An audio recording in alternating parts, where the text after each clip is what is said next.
so bad, baby. Oh.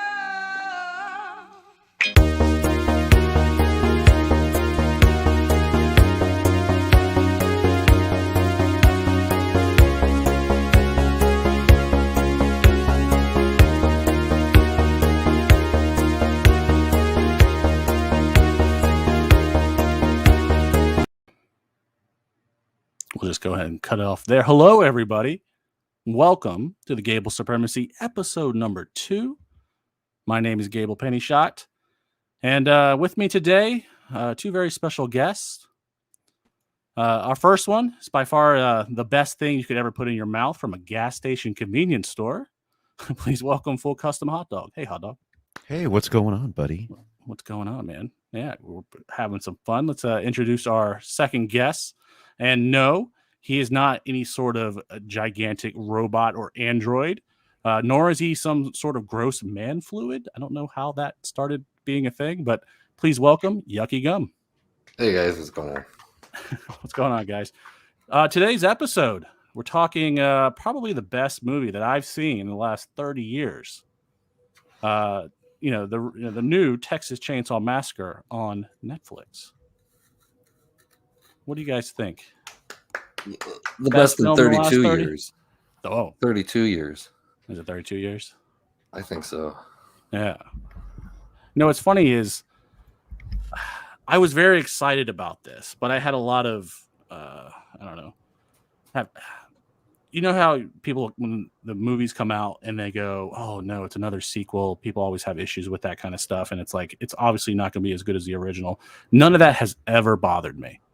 It's like, because I like bad movies, and I'm sure everybody here, Hot Dog and Yucky, you guys are kind of very similar to that. You guys are appreciative of bad movies as well. But like going back, they're just cheap. Well, here's the thing, though, right? Like the realness of it is the sequels there's a very low bar for the sequels to be enjoyable. So if you like the sequels, I find it would be weird to dislike this movie. So you're already excited. The bar's already low. Well, you can't really mess this up, I feel. It's hard to mess it up, right? But it's funny is 2 years ago, we've heard this movie is, it's been in production. It actually has been finished for so long, and it was never released. And you can say, there's production problems. You could say it was due to COVID, and it's like, oh, we always wanted to sell it to Netflix. Well, if they really wanted to sell it to Netflix, they probably would have done it last year, right? I mean, that's peak COVID. Everybody's streaming anyway. So the fact that this movie was in the can and they couldn't get a theatrical release, whether or not it was because of COVID, who knows? And they sort of kind of dumped it onto Netflix is a little more interesting to me. But that's not the only. Go ahead. I'm sorry. Go ahead. I want to say that's not the only thing though about this movie, because there's a lot of like troubled past with production too that I sort of want to touch. But there's a curse though that runs through the whole franchise of just having messed up releases. This isn't the first time either. No, Leatherface, the third Texas Chainsaw, it happened. The Next Generation, it was absolutely infamous because of the whole having Matthew McConaughey and Renee Zellweger. Their casting agency, they shared the same casting agency, threatened to get everyone on that movie just ruined out of Hollywood if they released that movie when they wanted to and how they wanted to. Yeah. That's why you don't see their face anywhere on the cover. Which is hilarious. Not until like some of the DVD re-releases where they actually would. I think this new one had them on the cover and then they were told to take them off. That's hilarious. The original Scream Factory art had that, I believe. That's hilarious. Yeah, I also was a little worried when I first saw the trailers for this, just because it didn't seem like it was a new idea. It talked about social media influencers. And I was like, this sounds like Halloween Resurrection, that if anybody remembers is about webcasters, you're so I was really concerned that they were going to try to slip in like a technology interest for the kids or something, but I'm glad it didn't really do that. See, I'm opposite. I'm like, oh, I want to see Leatherface just kill a bunch of wokies. I mean, that's sort of like what I got from it. And I know SJW size, people want to talk about that kind of stuff, but like if Leatherface is in there and he's killing people, I tend to be pretty happy about it, regardless of whatever affiliation they are. I was really worried about when they're like the character Sally Hardesty is going to return. I was just like, oh no, because we've seen in the Halloween series, we've seen Jamie Lee Curtis come back now for like 20 years. It's like Michael Myers can't kill this 70-year-old lady. Like, it's at some point it doesn't feel like a threat if these old ladies are getting their revenge. So I was really also concerned about that. But once again, it didn't really happen that way. If anybody in the chat is wondering, this is going to be a spoiler review. Oh yes, very spoilerful. Yeah, we're going to which is the dissect good this stuff. Now, my question though is, like, we saw what happened with Halloween. Laurie Strode kind of coming up and be like, I'm going to hunt down Michael Myers, which isn't exactly new for the new, Halloween movies. She's sort of been like kind of like that in some other films. But, do you think they brought Sally back because of what happened with Halloween and Laurie Strode? You think that was like some sort of like, hey, you need to bring back Sally. She needs to hunt down Leatherface. What do you guys think? Could be, but the thing with Sally, I don't think she's as iconic as Laurie Strode, so I think that would be a weird mandate. Yeah, but like with Laurie Strode, everyone knows Jamie Lee Curtis. Halloween, they go together, but nobody knows who the hell Sally Hardesty is. And I think Jamie Lee Curtis is like, isn't she producing most of those new Halloweens? I think so. That was probably so it's like, who else is going to be in it? Yeah, it's funny because Jamie Lee Curtis has been in quite a bit of Halloween movies, which I mean. Do you guys remember in the Crystal Lake Memories documentaries? They talked to almost every survivor girl of the Friday the 13th series, and like all of them would even be like, "Wouldn't that be great? A movie where the surviving cast get together?" And it's like, Yeah. But also, Friday the 13th aren't interesting either, right? Like in all the annals of horror, we've definitely had a few memorable final girls, but that's kind of it, right? Yeah, like Heather Langenkamp is one. Who was it from Hellraiser? Kirsty. Yeah. Well, that's the character Cotton? name, right?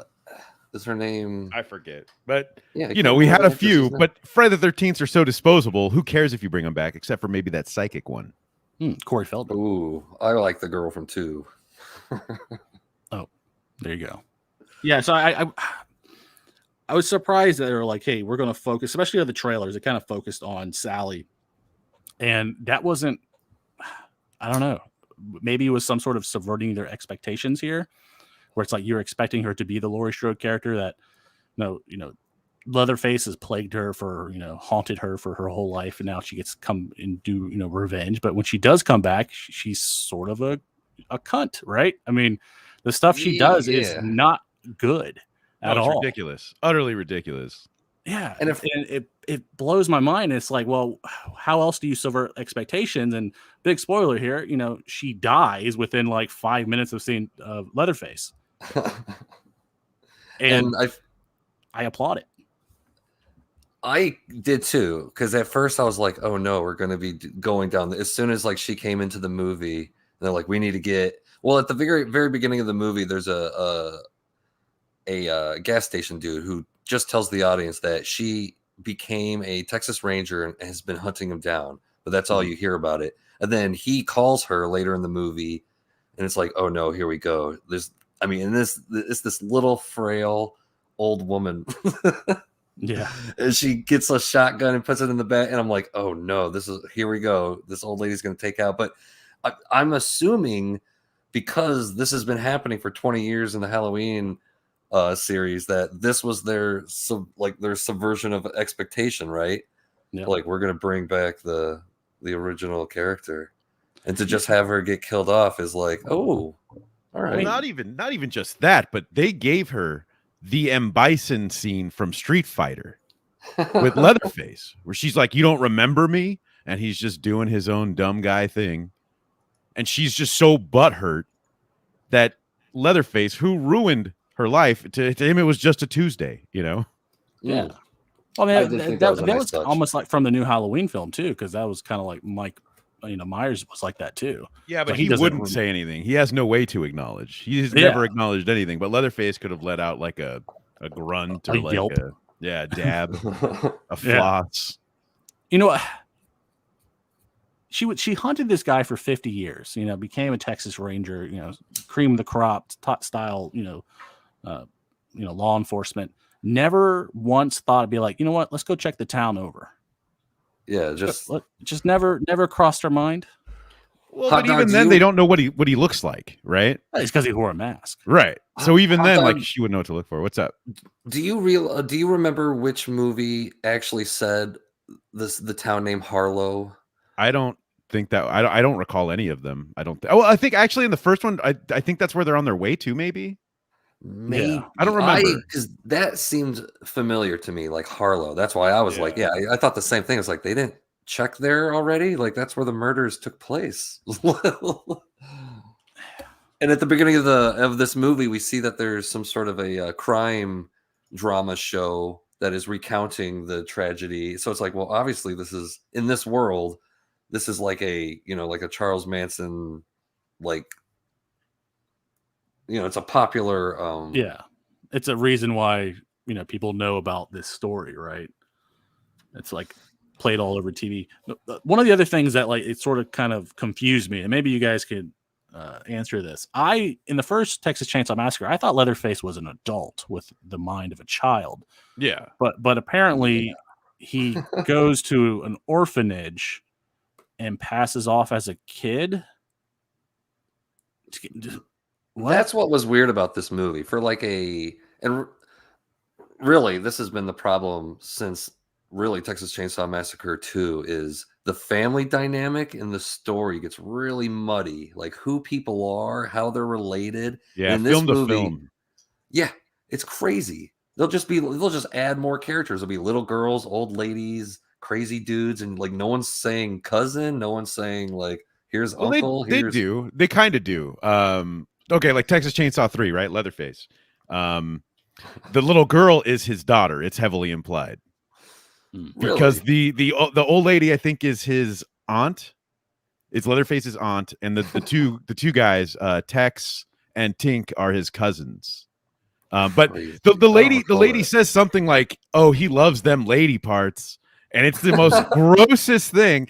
And then it's implied because she says something like, he makes beautiful children or something. Like she says a line like that. So they're definitely telling you like that's his kid, which is pretty wild. Right? Yeah, in this movie, the characters just wander into an orphanage where there's an old lady and Leatherface is there and she's just like, he's one of my favorite boys or whatever. And like, are we to assume that Leatherface came from the orphanage or that before the first Texas Chainsaw Massacre, maybe the cook and some lady we don't know adopted him, or the lady is his mother? It like the movie does or they're not banging. tell us. Oh, that was one theory I heard. Is someone said maybe they were banging. Ooh, that's a better clue than I got. It makes the most sense. Like he's just some friendly, mentally handicapped dude. I mean, they definitely don't tell you what happens after, which kind of irks me because that's what I want to know. If you tell me there's a Texas Chainsaw sequel, I want to know what happened after that because I don't think they say, right? They don't say the cook dies. They weren't arrested. Yeah. There was nothing. Families, just not mentioned at all. So that really bugged the shit out because I really do like Texas Chainsaw's canon. I've been made fun of it before because there's definitely not a lot there unless you're looking for it. Like I said, like pointing out those things. Like there's a lot of things that are there, but only if you're really looking for it. Right. Because it just changes so much. I mean, the first movie is like a patriarchal family where the grandpa is like the main thing, and then in part 2 you find out it's the grandma. Like the grandma is actually the Yeah, and they switched that up over time too. The Leatherface prequel, which gets a lot of shit, but I kind of appreciate more and more. That's all about the mother's love for her son, Now, do you recall? Because I almost thought this movie was trying to tie into that. I'm like, why is he at an orphanage? Like he returned to the orphanage he escaped from in Leatherface in a way. I don't recall it. Yeah, but I could see that, being a thing for sure. Especially with how the canon is, this is pretty much create your own timeline at this point, right? Yeah, just grab whatever you want from whatever films you want. Yeah. Yeah, we know this lady was like helping Leatherface hide because his chainsaw was hidden in the wall. So this lady knows that this dude is the cannibal killer guy from freaking 50 years ago, 49 years ago. What does she say to him when she's dying? I haven't rewatched it yet. I've been meaning to don't go in my room because that's where the chainsaw is. Okay. Yeah, and Oh. like I understand they're like, okay, we have to have some scene that reunites Leatherface with his chainsaw. Like I understand that from a story perspective, but somewhere someone thought, you know what? Where do we put his chainsaw? Because it is the original chainsaw from the first movie. It's Yeah. like what do we? How do we do that? It's like, well, we'll just put it in a wall, and it's just like, Isn't that a Exactly. weird selling Right. point? That he's reunited with the Saw. That it's the original Saw from the first movie. Yeah, It's I a mean, weird selling point for like nerds. hiding Yeah, I evidence, guess. maybe. to be honest, if I were to see him reunite with any Saw, it's the Saw from 3 because that one's Yeah. badass. Yeah, that was The badass. Saw's family. Yeah, and Yeah, I almost that's- wish they would have just made a sequel to all of them, even though that would, I don't know, they're always afraid to do that nowadays because of audiences and all that. Just Well, do you somehow make it work, right? Yeah, Just- fuck it. just do They've it. done it before. He's died so many times, right? Yeah, and this movie doesn't make any sense either. So it's like, what are you losing? Do you think the changing production houses they can't use those story elements? Because like I would- every production Kim house, they Henkel get like still owns 3 the rights. movies. Yeah, Like at the end of the day, Kim Henkel owns the rights and is producing them all. Mm. yeah. Which I think he wrote this one too. So, Yeah, what do you Definitely guys think of the story? Other than the setup that we just sort of talked about, which I think is kind of a moot point here, because Let's give it a doesn't quick really rundown, matter. 'cause we haven't really gone over the plot. Yeah. All It's kind of about city dwellers like gentrifying this western town in a weird way. gentrifuckers. These kids are coming to have an auction. Like they bought this town or through. They don't really explain that. They just own this town now. You can buy towns though. That's been a thing that's been done before. Yeah, in the news a couple of years ago, there was talks of people buying ghost towns and kind of renovating them, which is I assume is what was the catalyst for this kind of story. And you hear about these failing towns that just need to figure something out, so sometimes they'll just get sold. Yeah, it's like, oh, you can literally buy it for like, a couple $100s or something. I assume it's something from that perspective. But we also saw in some of the like social media posts, like the insert shots that they did, that these guys were, they bought this place, they bought this town to build a better tomorrow or whatever, and then. And it's like okay, but then you fast forward and you realize you're just auctioning off everything, and it's like it's not really about building a better town or anything. It's just actually about selling it. So, which I thought was kind of a nice little play around on, what people would think would be, hey, here's a social cue of trying to do good versus like, oh, here's capitalism here going on. It is kind of interesting because they're selling it all to their friends and stuff, right? And their comrades, and they're going to their whole goal is basically like a socialist utopia, right? Like if you lived in a city and it's just your friends, you're all frequenting each other's business. That's what you would have, right? Everyone's helping each other, and then you have like this one wrench in the works that just destroys everything. It's like a very 1980s, like the big city guy needs to buy the apartment building and they need to force the guy out. It's like this movie kind of has that plot where the kids, the old lady is still in the orphanage and they're like, you're not supposed to be here. Like we bought this, like if you still have the deed, you got to show it to us. But of course, like she offends them or they're offended, right? That's what's funny about it. They're offended at everything, right? As soon as they come into this town, they're offended. Yeah. The plot also reminded me of something similar that I was reading about probably like a year ago. Around the time they did The Next Generation, they had a script they wanted to develop, or it might have been instead of 3, but they were working on a script called Beyond the Valley of the Texas Chainsaw. And it was about what happens, right? So imagine you have the Sawyer family in their awesome house, right? And what starts happening is suburbs start to encroach upon their land. And that was the setup for that film, which that kind of reminds me of this one. And I wonder if they took maybe cues from whatever that script could have been. Which is an idea I like a lot. The idea of like the suburbs, everything's nice, and then you just have Leatherface running through your backyard. Yeah.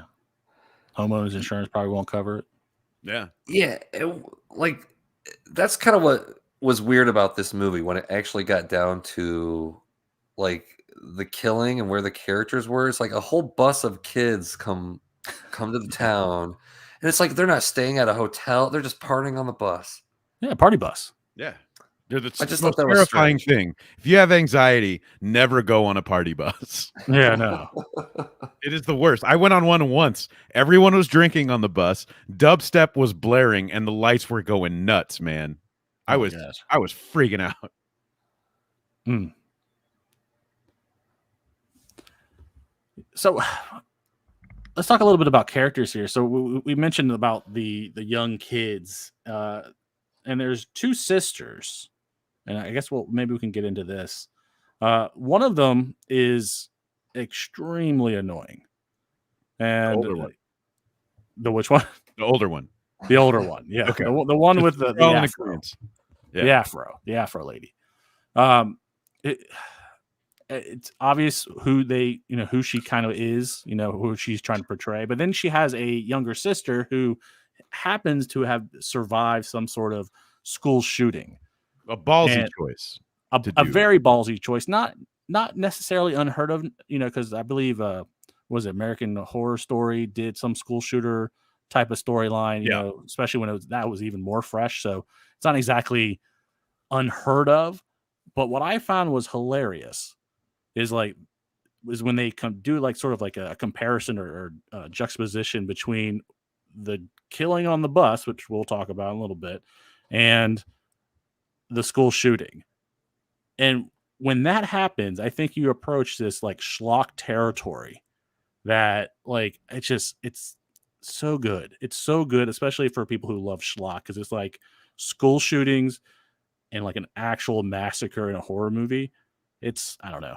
It's beautiful. Not enough horror movies have big kill scenes, which is one thing that I loved about this. I was really bummed about Texas Chainsaw 3D because in the preview you see Leatherface entering a carnival. Yep. Or the fair, and I'm thinking like, oh my god, he's just gonna go nuts. This is gonna be rad, and that totally wasn't it. It was basically like watching a gorilla or a monkey running through the streets of a fair, But another one with a big massacre is the what is it? The Collection. I don't know if you guys have seen that. Opens with a rave scene that literally just everything gets cut to shreds. It's awesome. Yeah. Now, would you say this is like the first big massacre in an actual movie called Texas Chainsaw Massacre? I think that's why they did it, right? Yeah. Because they're like, we actually want to have like a body count of lots of people. Because usually you get like 4, 5, maybe. Like,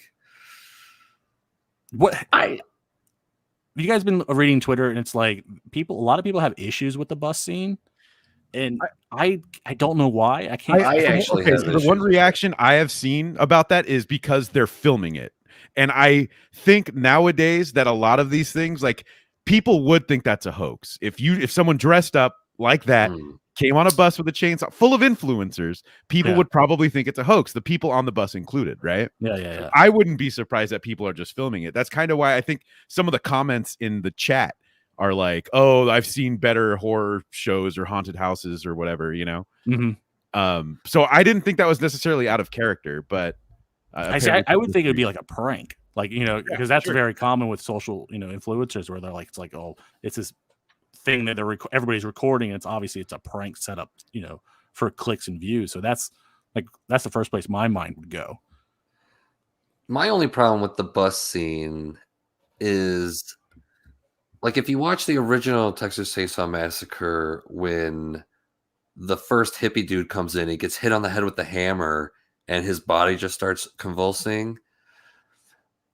Something like a big, like an actual massacre death scene, it kind of takes away from like the horror of the actual people dying. That was my only issue with it, because it was just kind of like quick little cut scenes of it was bloody, it was but that horror that I think is missing from a lot of slashers is really treating each death like it really is an important scary thing. Well, they give you a lot of characters to not care about. Yeah, fodder. Yeah. Which okay, let's talk about that. This is interesting because I have noticed in the past like 20 to let's say the past 20 years, I think a lot of slasher movies by Hollywood are designed to have despicable characters so the audience will like cheer when they die, right? You can even go back further. The original Texas Chainsaw, Franklin, the worst survivor or the worst victim in all of horror, in my opinion. I've never hated anyone more. I don't know any other victims' names in horror movies. I'd know Franklin's name because I hate him He so ate a much. penis too. But I don't think that was the point, right? Where if you look at like the Friday I don't 13th know. I remake, think it was. like those people are all horrible, right? I mean, they are horrible people. They're horrible to each other. You're like, why are they even hanging out with each other? They're cheating on each other. It's weird. So when this movie decided to have, I mean, can we say these are even keeled characters, or can we say that we were supposed to hate these characters because they are, like, I would say they're like the modern woke left, right? They see a dude's gun, they get offended. They see a cop and the black kid makes like a joke about, you know, whatever, putting his hands on the wheel or something like that, and they get offended when they see the rebel flag on the ladies' orphanage, which is really the crux of the whole. I don't know, because like I think historically, like there's always those annoying characters where the audience, as they're watching them, they root for them to die, and I don't know if it's a side effect as newer movies come out, and it's like, well, the only way we know to make them interesting is to have them, you know, spit out one-liners or be dicks to people, you know, because it's you know, whatever, it's what people do nowadays, because you know most teenagers are dicks, but the Afro girl was so annoying. The other younger sister, I don't, other than the fact she got shot and she dropped a gun like during the scene with that one Texan guy. Like I don't really see her really doing much other than like being like touching her little bullet wound in her shoulder, and you know, then the two sisters come up and like kind of save each other, and then you know that whole route. But I think people are so used to just characters being dicks in horror films, and they're okay with it because you want them to die, because that's what a horror movie is about. You want people to die. Well, and specifically, I think the last, I would say three or so Texas Chainsaw Massacre movies has always made like the Texas Rangers or the cops or whatever look like complete assholes, right? Like they're the hillbilly backwood. And this movie really had a voice for these Texas characters. When the girl's like, "Oh, you need a big dick for that gun? You're polluting the air." He's like, "Hey, we have like wild hogs around here that, you know," or what, you know, every political thing got diffused when the cop is kind of like, "Who are you guys? What are you doing here?" But then the girl is like, "Well, I'm from here." He's like, "Oh, okay." Like, you're not just an outsider. You're not just a stranger. Where they are expecting some sort of a political, like, "Uh-oh, I'm a black guy driving. They're going to give me guff." I was like, "No, I was expecting a Jordan Peele scene." Yeah, it was pretty like, I was pretty shocked because it's like, I don't know. Maybe that's why they had such a hard time releasing. Like, we can't do that. What are you, crazy? These kids will eat us alive. Mixed messaging is the reason they wouldn't want. I don't know. Maybe because I really thought, like, because even when the characters, when they found, because they're like, "Hey, we know we have the deed to this, lady. You got to get out of here." And of course, the lady's like, "This is my home. It's my home," and she dies.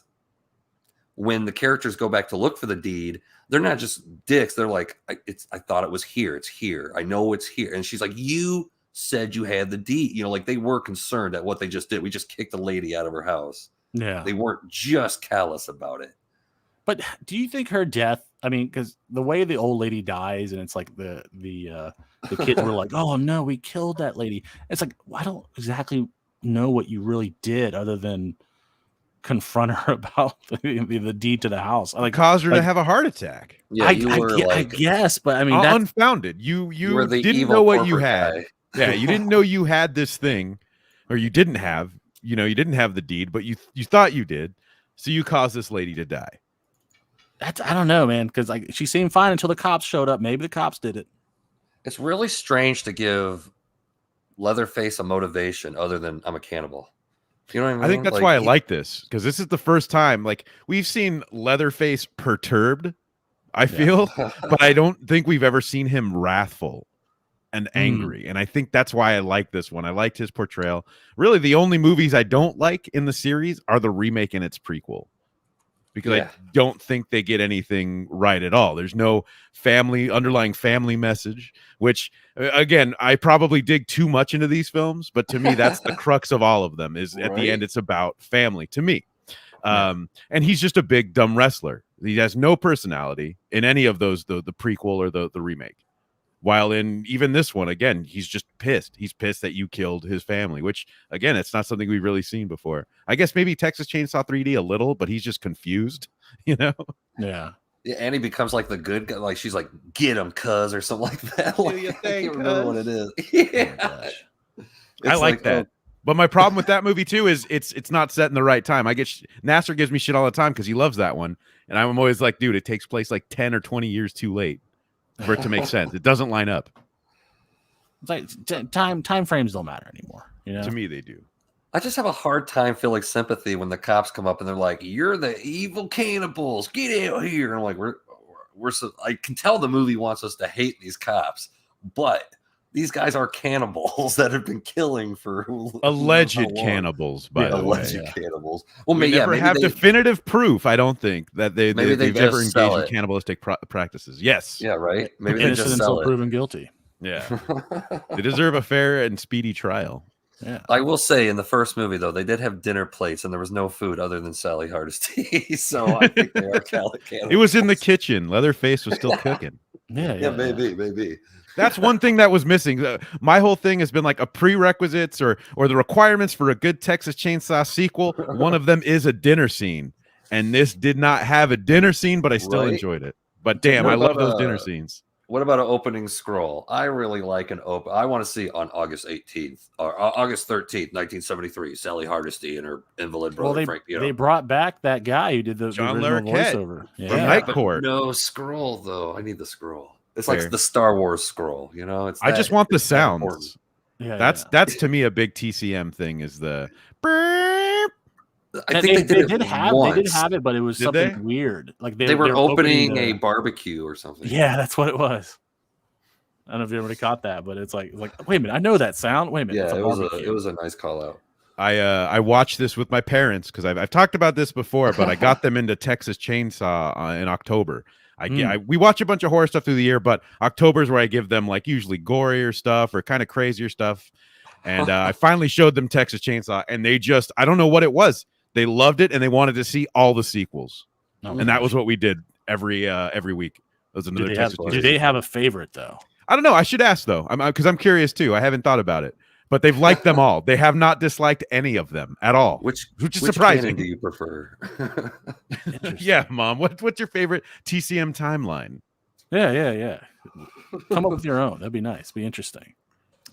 So yeah, it was pretty crazy that as soon so Leatherface, we're to assume in this movie that Leatherface, after the scare of getting caught in the first movie, he's like, you know what?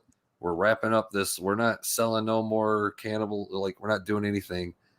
And then as soon as the woman dies, he's like, all right, like we're going full tilt again. But yeah, we're just supposed to assume he just wanders away from the house into town. That's the read I feel like I got, right? Like, yeah. I mean, again, without knowing the fate of anyone else, I guess that's that. And what did you guys like at that point? How did you guys feel about? Because then it was just like kind of murder scene. Like, because I gotta say, that's when the movie started falling a little. As much as I did like this movie, because I will say, I think this is the best Chainsaw sequel since 3. I really don't care for a lot of the other ones. They just get so goofy. I love 4, dude. And I'm not even being ironic. Like, McConaughey brings the heat. His character's great. Yeah. Gable's opening just reminded me why, like, the fourth one drives me crazy. I've seen he puts the gun in his mouth and she clicks it, and then he ends up shooting it and just starts screaming. That part, actually, that's the part before the scene you clip. Yeah. Oh my god, awesome. But I did feel like it started getting a little like count by numbers when the actual murder started happening, because it's like people just had to like wander in, because we're talking this town is one strip. Yeah, you got an orphanage, you've got a field, like a garage, a mechanic garage or whatever. And there's like a center of the town, and people just have to keep going to the orphanage.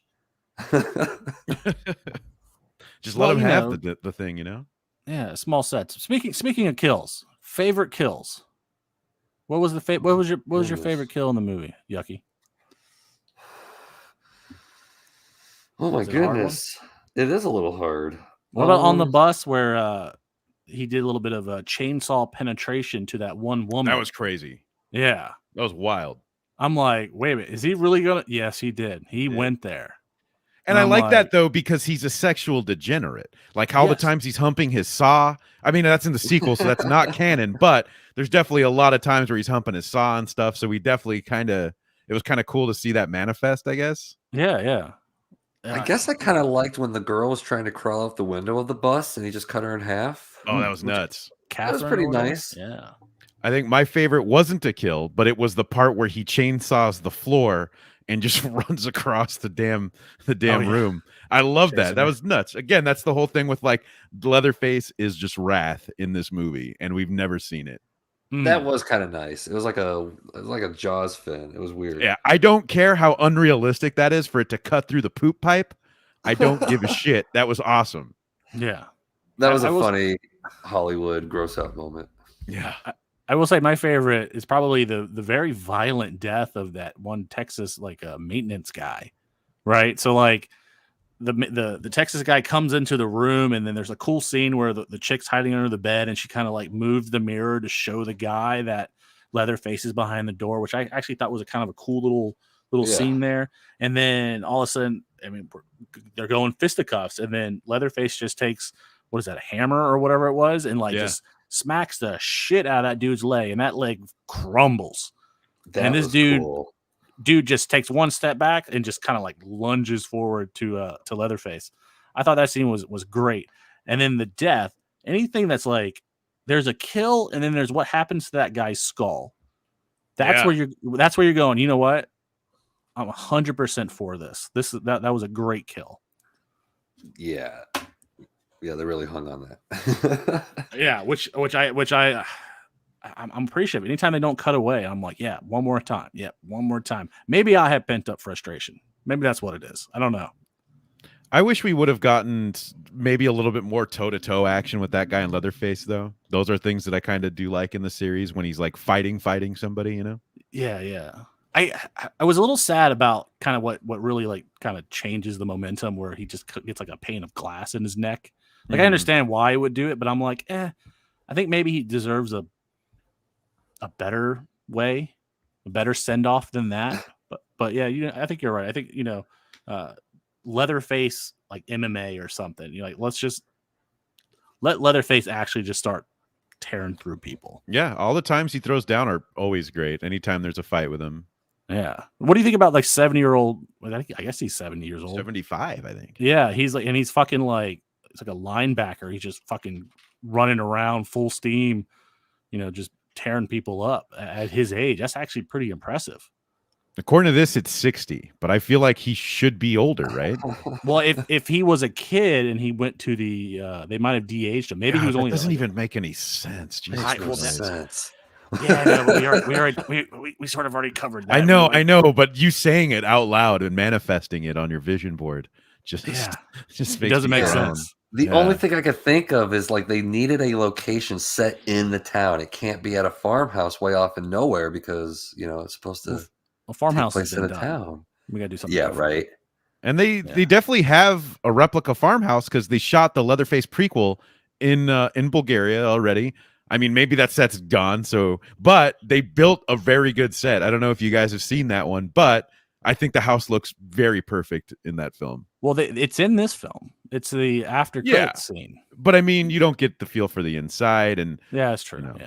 Yeah. Do we even see it from the front? I think don't we just get like a bird's eye view? I think it's but you see the front of the house. Yeah, it's a pulled back shot, but yeah, you definitely see the house. Why would he even go back now? Like, let's go there because that's all he knows.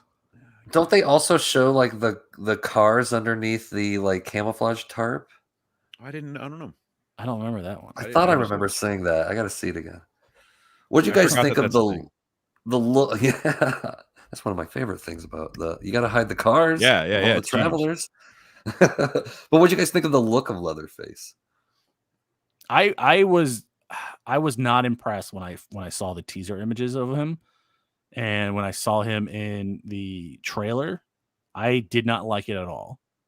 But what really grew on me was when he was all bloodied, like right after the bus scene, and then like that look where it's just the blood just dripping off him, then I was sold. I was like, you know what? I'm okay with this one. I just like that he looked extra gross. Like he just looked disgusting. Yeah. Also, we see his face, and there's nothing wrong with him. Yeah, he seems. He just looks like a dude. Part. Yeah, but that's kind of nice. we do know in the original, we see the bottom part of his jaw looks all janked up. Yeah, fucked up teeth. Yeah, he's got messed up teeth. Yeah, you guys weren't a little disappointed that they actually showed his face so early. Whatever. I was more bummed that he just looked normal. Like they did the one reveal in the prequel, and that was okay. Yeah. I was just trying to figure out the orphanage thing because I was like, this has to be throwing us off, right? Like this isn't Leatherface. I really thought that they were doing, they were playing a misdirection. Friday the 13th, part 5, I think. It's such a strange introduction to Leatherface. Like he's just at the top of the stairs in an orphanage, and he's gonna go with this old lady in the sheriff's van to the hospital or whatever. I was just like, this can't be our dude. I do like when they kind of make him somewhat sympathetic, where you're just like, Budgie, are you okay? Like so I did kind of like that. Again, the whole familial aspect is something that I love through the series. So seeing him like caring for this person, going with them, I like that. I like that whole setup. What do you guys think about?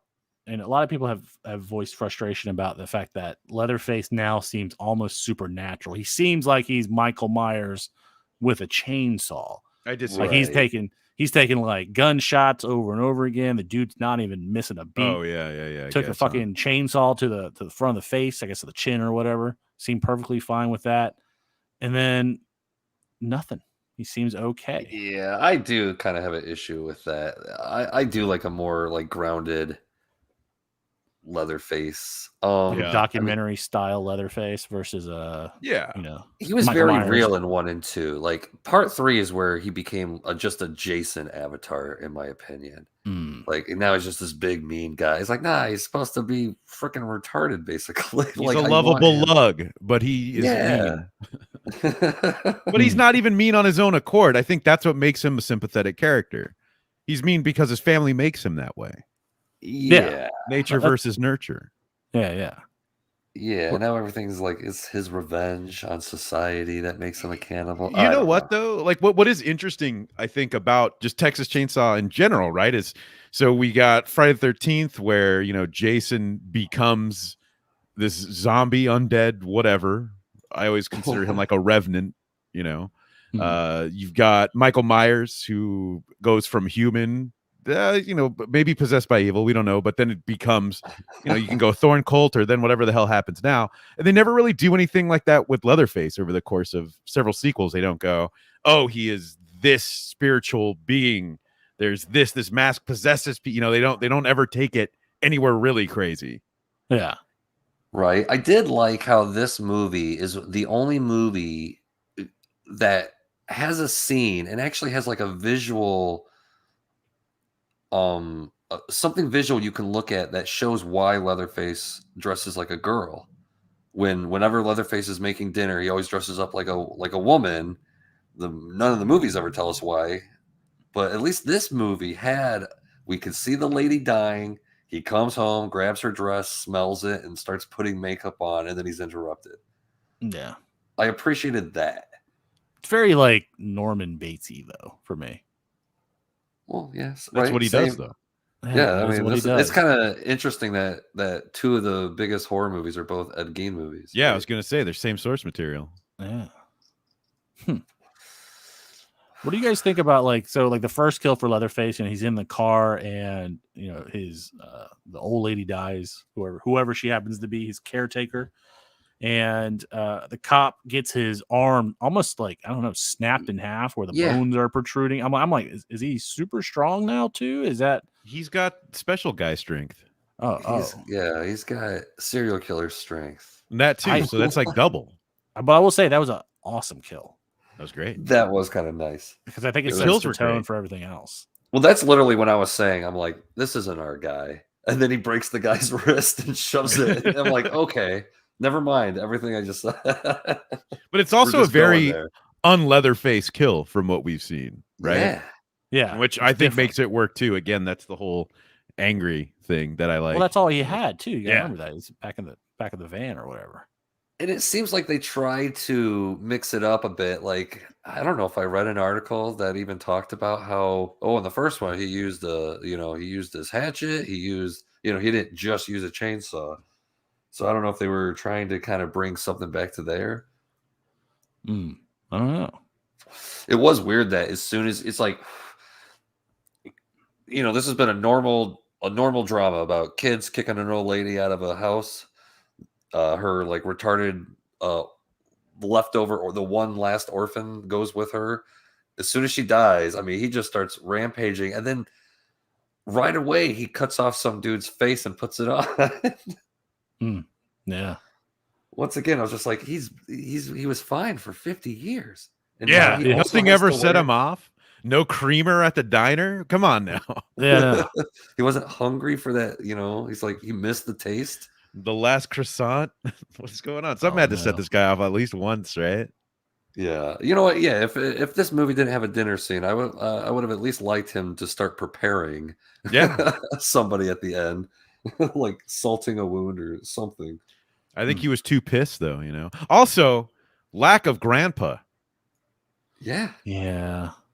Someone I saw grandpa. said that they should have made Leatherface the new grandpa.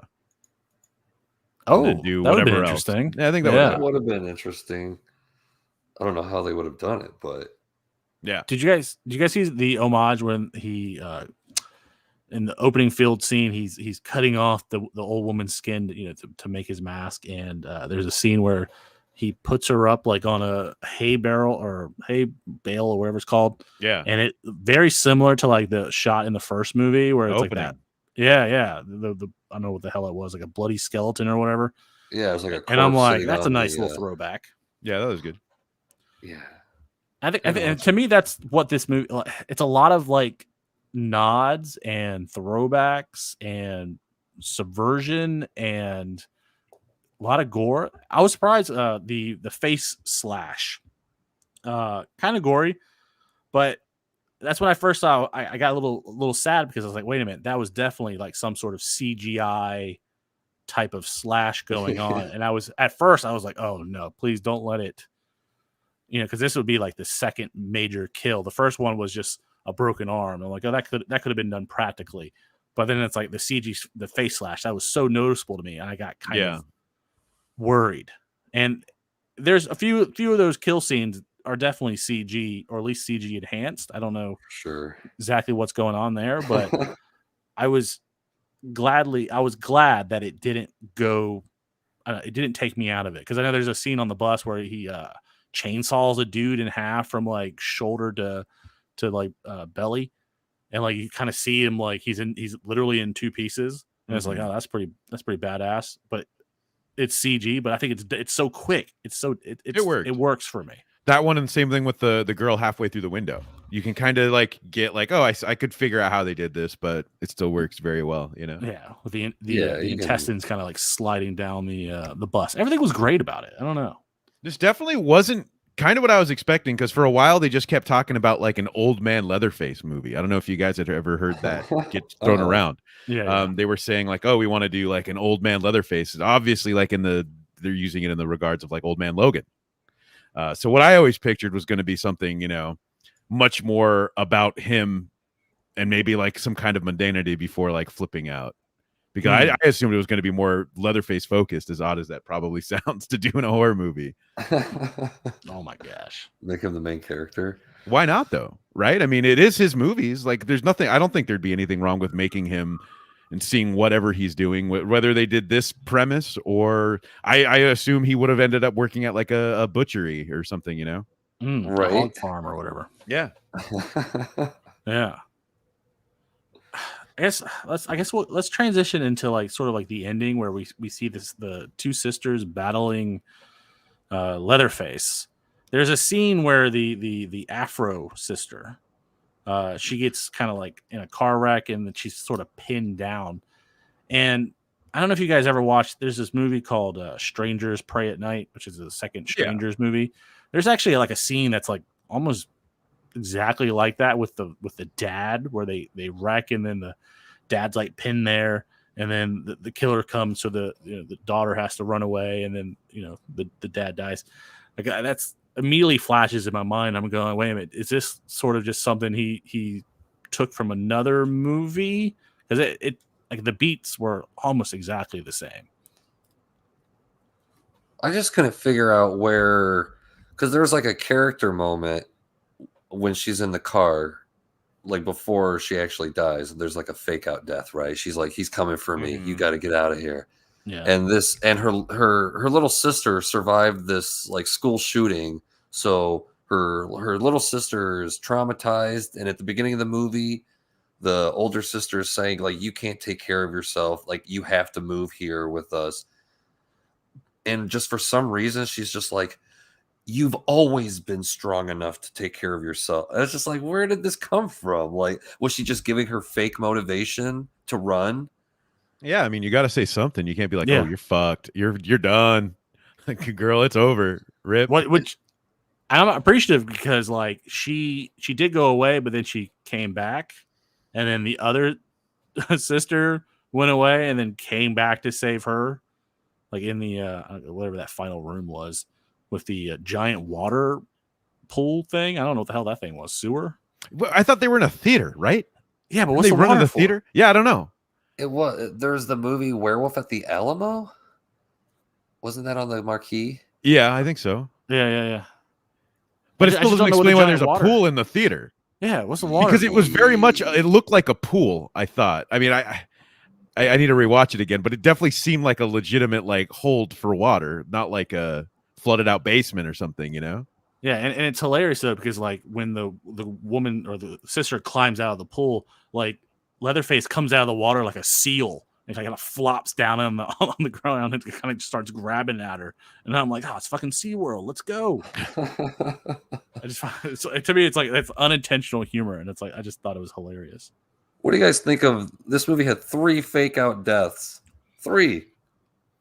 Subverting those expectations. Yeah. Is it? But it also it built up there's 3 so of them. much tension through the movie, and I think that's just chalked up to it. Like, I'm okay. You keeping me on the edge of my seat, I'm fine. If I'm bored, then I'm gonna have a problem. Yeah. Well, when the black guy got killed and came back, that was an honest surprise, because there's just kind of this like door swinging sequence of him getting hacked up with like a hatchet or something like that, right? Yeah, And we yeah. really don't see what happened. And then when he comes back, he's got his big slash on the side of his face. Mm-hmm. But then it happened to the girl. Then, I mean, I guess I can say Sally happened to Leatherface. Sally too. Yeah, it did happen. So 4 times. There's 4 Yeah. fake out deaths. I'm surprised the black guy died so early. That's such a weird trope now. You think that trope would be subverted now, but it's like. But he wasn't the first one. He wasn't the first guy. That is true. I mean, he did make it to number 2. So good for him, I guess. That's just hilarious. I've always thought that was a weird trope, because I mean, Well, they made fun of it in like Scream, or one of the Screams. I forget what it was, 2 or 3. And it's like the black guy always dies first. Is there any black people in Scream? You know what There's I mean? the scene The with second one.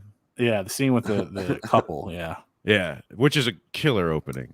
yeah, it's a great. Yeah, It was good. That scared the shit out of me as a kid, or whenever that It's came out. different. The idea was terrifying. I think Yeah, the it's idea different. of getting murdered in front of people and nobody has a clue that you're being killed.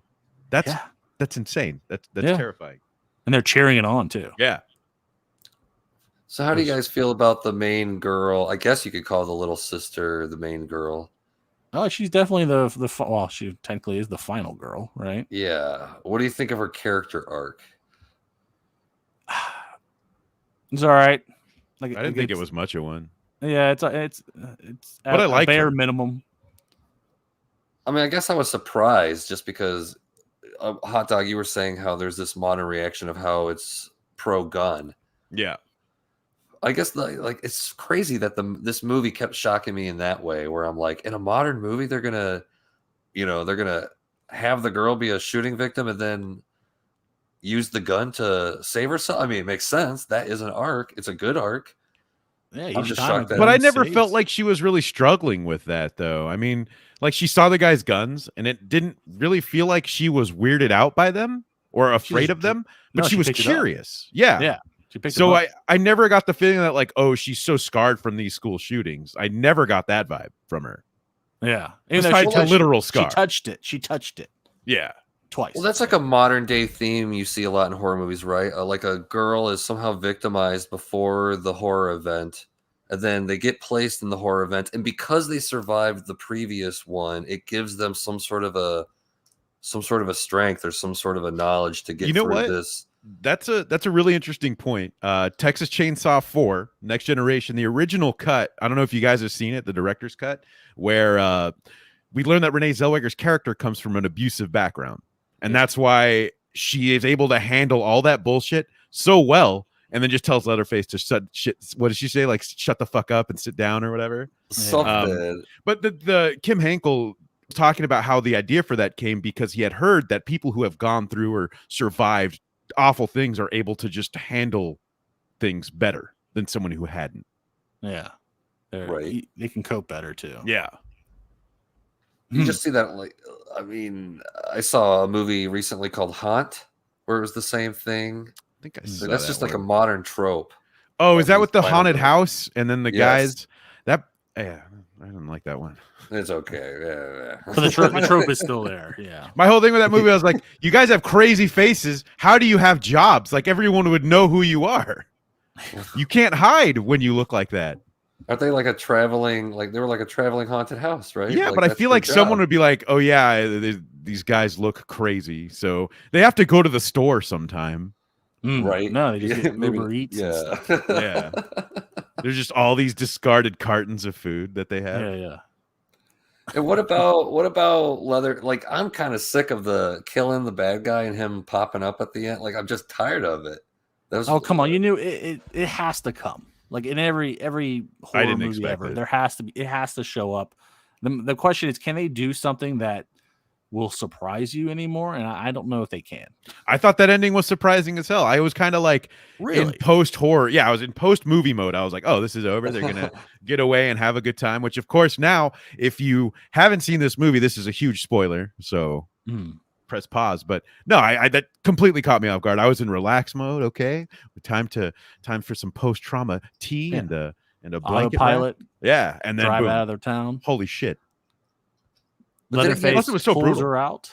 Didn't he have 2 fake out deaths? Didn't they thought they killed him and he fell back in the water and he pops out? Yeah. And then they kill him. How did they kill him again? How can I not remember that? Then they just shoot him again, and then she shoots him into the water. Yeah, she shoots Again? him. The second time she shoots him and he falls in the water. That's the final time. And then I guess he gets out and then pulls her out of the car and an awesome decapitation. One No complaint I see a lot of people just say about a lot of modern horror period is, oh, I hate phones, I hate technology. But as we get further into the future, that stuff has to be included at some point.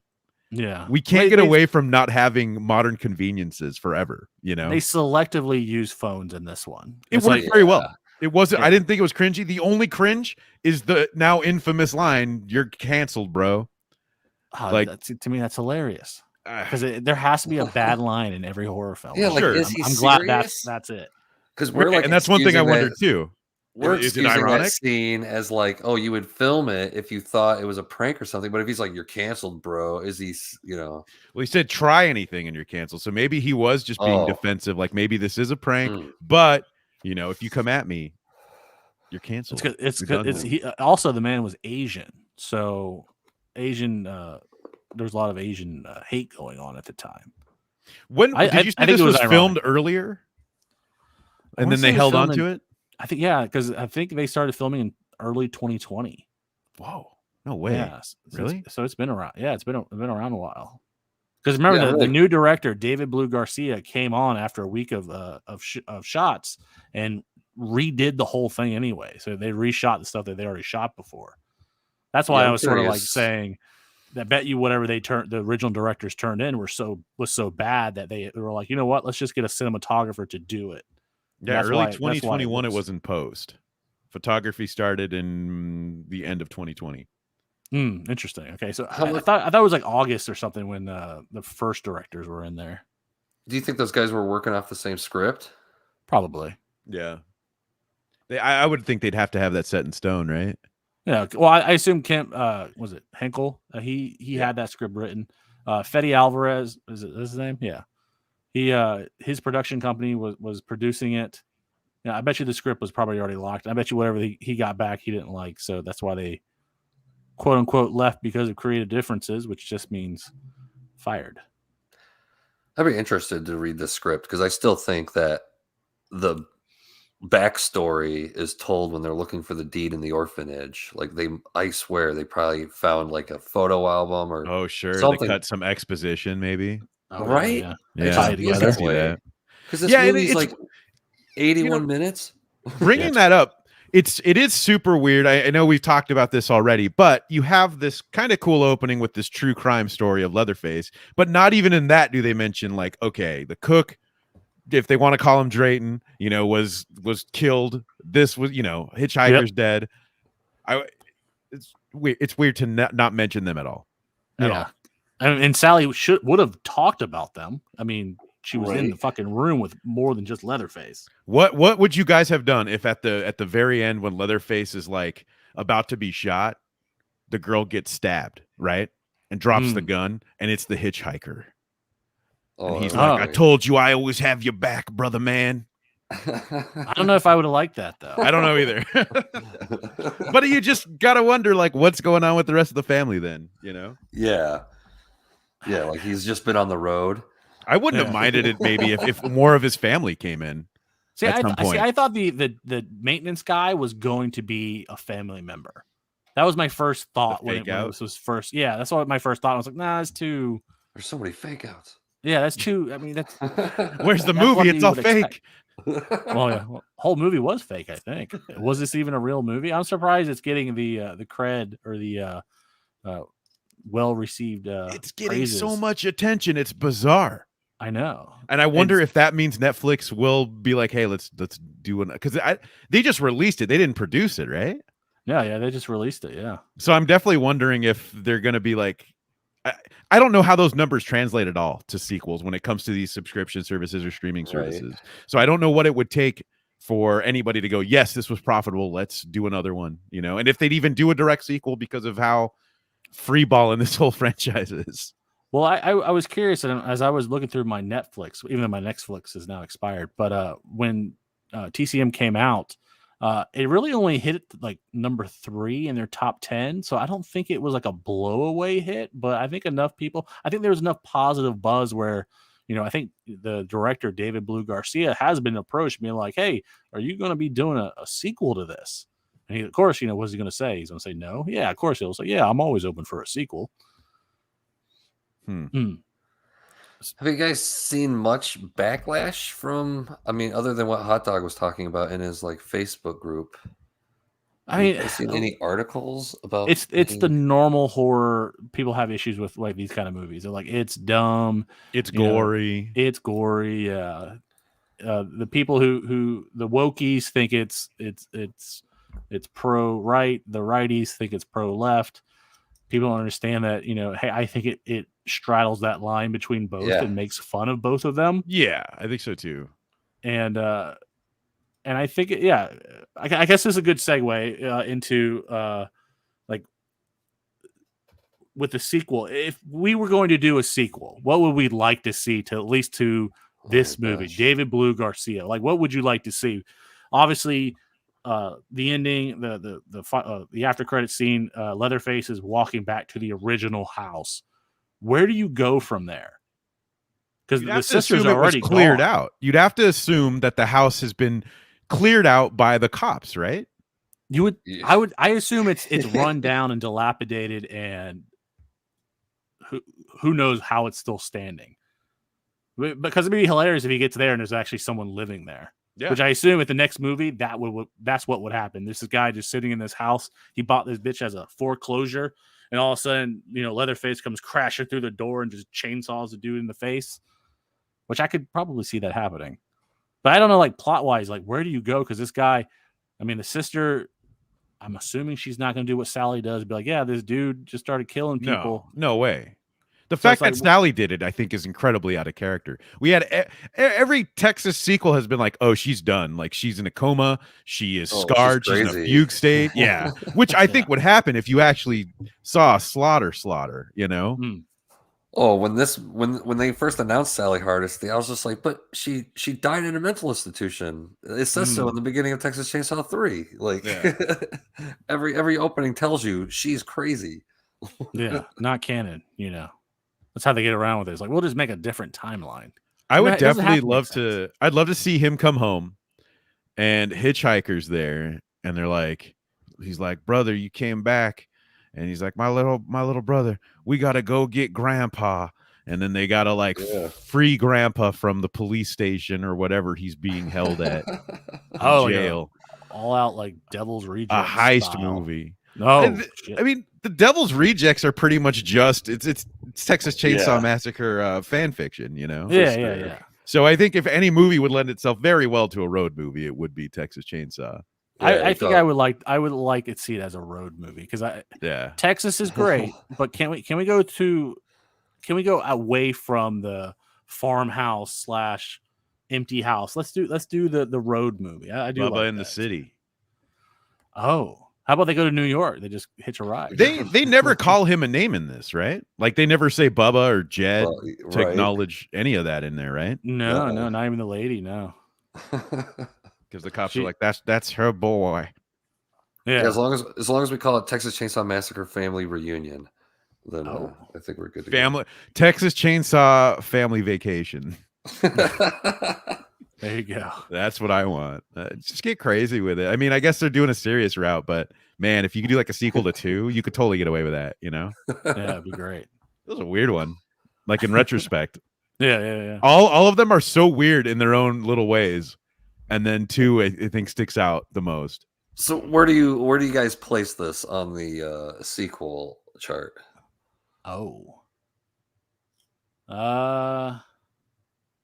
I go first. Number 4. I think I placed this third.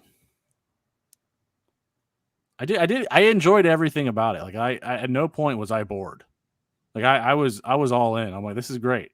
Yeah. Didn't make a lot of sense, but the if you can keep me entertained for all 81 minutes, that's I think that's a lot better than a lot of other horror films, especially nowadays. So yeah, so I'm gonna go number 3. Yeah, it's 3 or 4 for me. Definitely my order's, the original and then part 4. And I don't know. I feel like I'm obligated to put 2 as number 3, but it's definitely one that I watch less than even probably part 3. I do like 2, but I it's not. Oh, I love it's different. 2. I enjoy all the movies for like different reasons. Absolutely. But even the prequel Leatherface. Yeah. What about you? They're all enjoyable. Like as much as this could be enjoyable, I guess. Yeah, I'd put this number 3. I'd go 1, 2, and this, and then 3, and then I don't know. After somebody in chat. I know we haven't really been talking about chat, but Vic King makes a great point here. No boobies. Ultimately, they don't have a lot of nudity throughout the series, though, right? No, it's never really been one of those. Yeah, Alexandra Daddario didn't show the goods. That's right. Let me bring up a point before we end up calling it at some point. A lot of people are saying, hey, these people like this but hate Halloween Kills. Excuse me. So where do you guys place Halloween Kills? And then where would you, I didn't like Halloween Kills. I feel like maybe you guys didn't either, correct? Yeah. It was okay. That's all I'm going to say. I guess the point I'm getting to is why does this work for us versus why didn't Halloween Kills work for us? Because that seems to be the big thing. Why are you people liking this that's shittier than Halloween Kills? Because there's like minimal character development. It was all kills. At least in Halloween, they were like, hey, here's the family dynamic that may or may not work. And, there's a lot more character development here. But I don't know. I think it boils down to what kind of popcorn flick you want. I think Texas Chainsaw Massacre was a more enjoyable experience overall, even if it was, I think, perfectly at 81 minutes, but I think it could have had those few extra scenes where it pulls the plot in together. Mhm. But for me, it's like, I think because it was like 20-minute mark, first kill, and it was nothing but killing all the way till the end, which is like, I don't know. I'm all aboard the murder train. To me, it was more enjoyable overall. The problem I had with Halloween Kills is that, number one, I don't think you can erase the motivation of killing the sister. It just matches, right? He killed his first sister. Why is he after her? I just think it matters. I don't think Michael Myers was ever just this wandering killer guy. And then you do away with the curse of the thorn and all that, just to have Laurie Strode like make up some crap at the end. Oh, She's yeah. like, with every kill, he That was bizarre. transcends. Like, where are you getting this? Is there a Necronomicon that you're like Plot resourcing? Like, justifications. Yeah. it Well, the makes big no problem damn with that sense. is you get rid of Donald Pleasance and the Donald Pleasance-esque character that they put in the first one, and you don't have any idea about anything regarding Michael Myers anymore, right? Because he was the window into Michael Myers. This guy's been studying him, and then they could have even still did that with the guy that was like his protege or whatever, but they did away with him. So now we just have no insight into anything regarding him, right? Yeah, and like even Sally Hardesty in this, it's smarter to just erase the whole like they went crazy. It's like, okay, if you want to make them some sort of survivalist lady after those events, that's fine. But in Halloween and Halloween Kills, they tried to make her crazy, but also survival. It's like, what we need, you can't have dinner with your family, but you're like, you're ready to take on this ultimate evil that like, I don't buy the character at all. Yeah. I definitely think for me, Halloween Kills is selling you a different movie. And by that, I mean, you're going to go in expecting straight up slasher or something, but it's like, no. We're going to explore these family dynamics, which is fine. And I don't mind, but it also, when it fails, it fails. And I think that's the biggest problem with Halloween Kills. I think it doesn't do any character development properly. And it all feels so ham-fisted that they just have to do these things. There's so much padding of the evil dies tonight. And like you said, the whole like, Laurie suddenly thinks that like he's getting stronger with these kills. And then it just doesn't add up. While what you're getting with Texas Chainsaw is straight up a Texas Chainsaw Massacre. Yeah, they don't try to whip out any sort of like, even the Michael Bay movies to me like just screwed up the dynamic a little too much with, I mean, they made the father character such like a mean dude, where like the cook was just so, he's just a crazy dude, right? He's just kind of a douche. Yeah. Arlie Army though. Yeah, right. But no, I think you're right. I don't know. I think you're right. And I think that's my problem with them is Leatherface doesn't feel like he's part of their family. He feels more just like a weapon, especially in the prequel. Yeah. When Arlie Ermey just like, go kill him. Go do this. Yeah. A tool. Yeah. And that kind of just sucks. At least this movie didn't try to like reveal any past secrets or any sort of like, it didn't try to like stand on its own in any sort of way, which I guess, I don't know, some people could see that as a detriment, but if you're doing a sequel, I mean, you don't want to change too much. Not everything has to have a twist though. No. Right. And I think that's definitely something that people sort of expect from a lot of movies now, is that every movie has to have some funky twist in it to make you go, oh my gosh. Maybe the perfect twist nowadays is to not have a twist. Yeah. Why not? I'm almost ready for the killer not to like come back at the end. It's like, can't we like Jason movies? Then we killed him at the end, right? You always had like a crazy dream of some boy coming out of a water, but like you kill the guy at the end. I'm almost ready for that again. I thought they were going to do that here. So I was definitely surprised to see him come back. I mean, he's taken chainsaws to the gut and stuff, Yeah. So to me, all the getting shot and stuff is whatever. He always comes back. Just buckshot. It's fine. It doesn't matter. Yeah, sure. They can retcon it, right? They can just say that. He's wearing leather stuff. He's Leatherface. Maybe he's wearing leather chest. Yeah. All right, gentlemen. Let's final thoughts. Let's just go around. Final thoughts on the movie. Yucky, if you want to give it a rating, out of 5, out of 10, out of whatever. What do you think? I would give it a 3 out of 5. It's enjoyable. Some things don't make sense.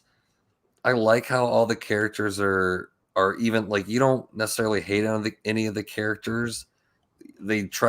Sometimes they give you some reasons to, but they easily deflate it through other characters, and the kills were okay. I will say that I thought the character setup was way better than the actual, like, when he gets down to picking them off one by one. I thought it was a pretty promising setup, but still, like, it's one of the better, because Texas Chainsaw Massacre to me has some of the worst sequels. Like, I'm just not a bit. I love 1 and 2. I start to wane off after that. So to me, this was actually a pleasant surprise. All right, 3 out of 5, great. Hot Dog, final thoughts. I'm in about the same boat. I think it's a very solid sequel to a franchise that has just been tortured.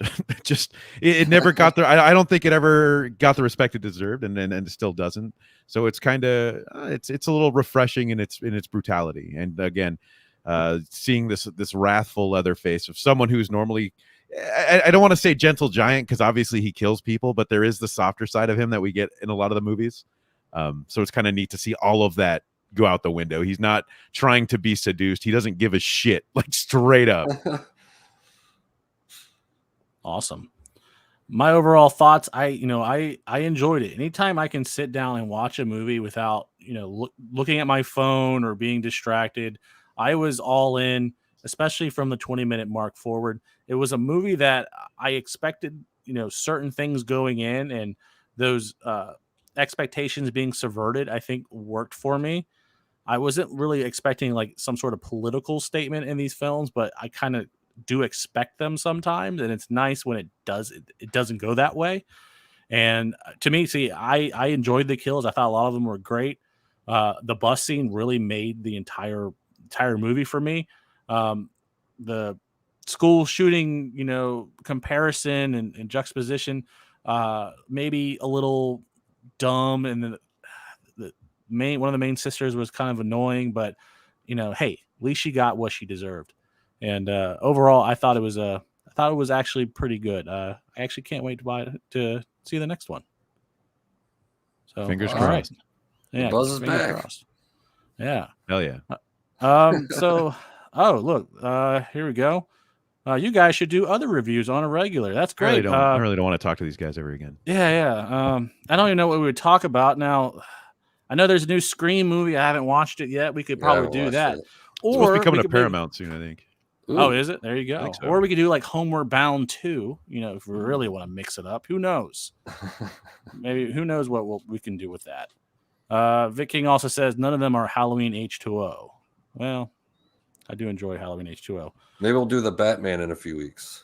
Oh my gosh, that's coming out soon, isn't it? Really soon. Maybe we should talk. Maybe we should do Batman. Who knows? I think with as much crazy shit has been going on, with all this virus and all that nonsense, a lot of these movies just kind of appear, even though I feel like I've been following forever. Now they're just here. You've heard about it, and it's like, okay, it's a thing, but how does it sneak up so fast? Yeah. All right, guys. I appreciate you joining me. This was the Gable Supremacy episode 2. Thanks everybody who tuned in, and goodbye. Bye. Take care, guys.